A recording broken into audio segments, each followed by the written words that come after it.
About a week or so ago, found a location in Antarctica where there are a couple of vessels setting on the ice. Now, whose they are, what their function was, how long they've been there, don't know. There was mention made that Admiral Byrd lost a couple of ships in his, was it Operation High Jump, I think?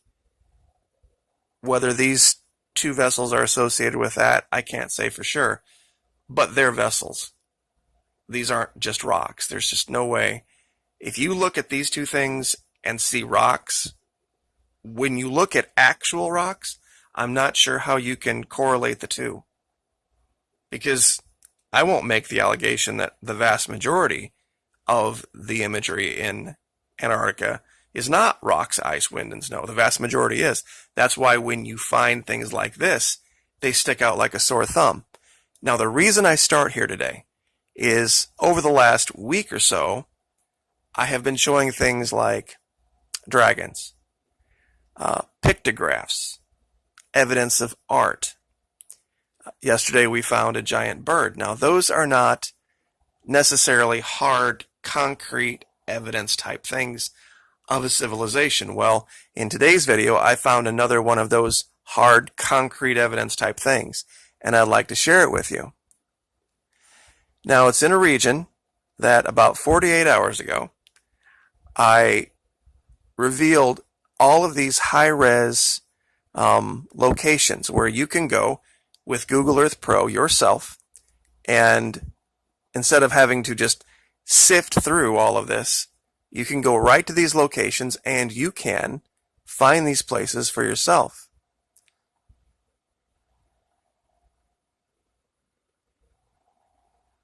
Now, this is the Prince Martha Coast. And in this particular region, I found 6 or 7 things, but none quite so clear as this. When you zoom in,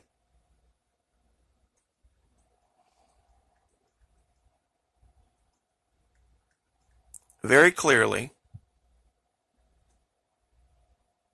you can see the outlines of an aircraft.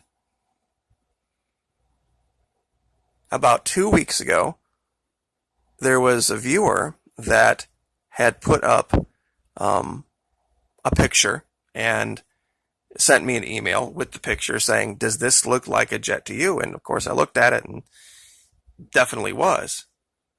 And we found another one in the region and another thing that looked very much like one on the ground. This is a very different, much, much more detailed image. Here we can see very clearly the nose, the cockpit. We can see what looks like perhaps an air intake. We can see the wings. We can see what looks like perhaps vertical stabilizers on the rear. There's a couple of things on the top of the rear wings. What those are, I don't know. But I really don't know how you look at this image. Unlike yesterday when I had to do a lot of enhancement to show the bird, this takes no enhancement. You can see this thing from nearly a mile up. And it's clear from a mile up. This is actually, it's kind of hard. It says eye altitude 8,190 feet, but we're at elevation 8,000 feet. So really we're only about 200 feet above the craft at this time. So it's out there. The evidence is out there. If we applied the same standard for life on other planets to Antarctica, they would be giving daily news briefs, daily press conferences. The first standard that we apply for life on other planets, fresh water. Water ice, actually. It doesn't even have to be liquid. 70% of the fresh water on this planet exists at the South Pole.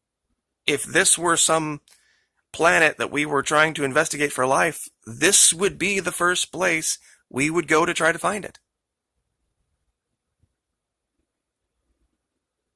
They also look for habitability. They look for signs of heat.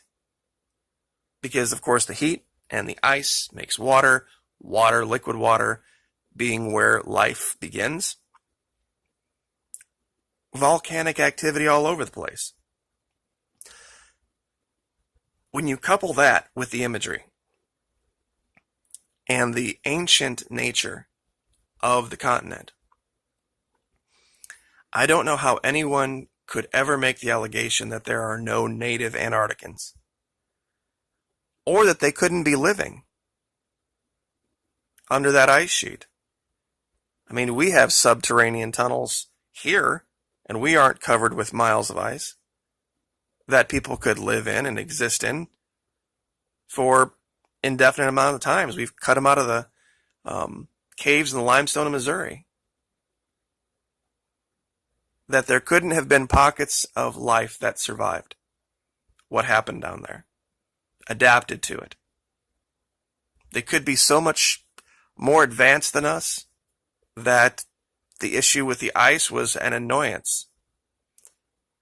Given what the Navy has revealed, that there are craft that fly in our skies that can make an F-18 look like a horse and carriage, I think it bears looking into.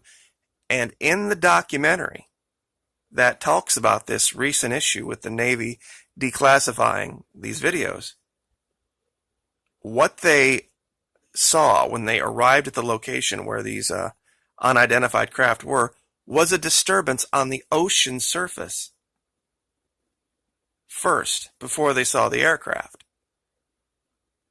So these things, whatever they are, to my mind, not coming from outer space. They're coming from under Antarctica. They're coming from our deep oceans. The Pacific Ocean alone has more area in it than the continents, the areas above the land. That's how big it is. And given the depth of it, given our complete inability to deal with it, when you see things like what's on your screen right now, how can you deny it? This might have been a craft from a time long ago when they actually flew the skies the way we do with aircraft. I don't know of any SR-71 Blackbirds that got lost in Antarctica, and that's exactly what this looks like. To be very truthful, it's very, very, very close. These might be engines right here, or mounts for them, or intakes for them. It's hard to say. But the imagery is pretty undeniable. And in the region, you will also, almost every single time when you're looking, you'll find other things, many other things in the region that'll let you know that you're on the right path. Directly above, let's see if I can find this. There was something very close to this I wanted to show that revealed, oh, wait a minute. It's down here. This is actually what got me started in the region. It was another vessel, another boat. See the bow? Now this one might be completely capsized. This might be some evidence of something on the keel right here, but once again, the shape is undeniable. It sticks out like a sore thumb. When you look at the whole region and you see what's just ice and snow, this thing has a perfect place carved out for itself right here.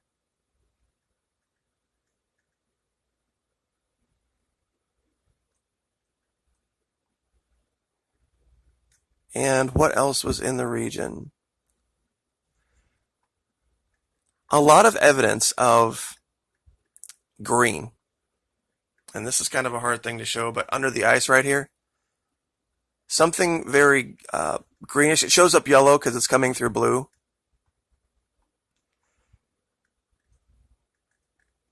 But this was the part here I wanted to show. The depth of that green is foliage level. This is that's either the biggest emerald deposit on the face of the planet, or that's foliage.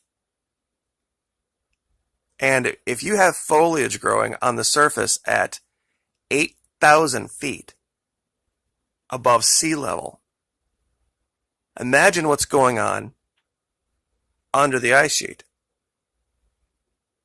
And a 3-mile high ice sheet, which our own scientists say exists down there, you could have a civilization on the surface with an ice roof, an ice dome over them, a mile high. It could be 100 miles wide and 100 miles long. And they could have an endless supply of fresh water. The only thing that they would be missing would be direct sunlight. But we also know that there's a great many plants that grow in the absence of sunlight. They could also be piping sunlight in. And we have that technology. It's very basic. You can get these things for your house where you have a skylight in one side, and through a series of mirrors, you can pump direct sunlight into rooms below the surface. That's not a hard thing to do. So, all of the reasons that one might have to deny life down there, they're becoming less and less and less. And I guess I'll just leave that there and let you guys discuss this for yourself. Thank you so much for the support. Like, share, subscribe. We'll see you next time.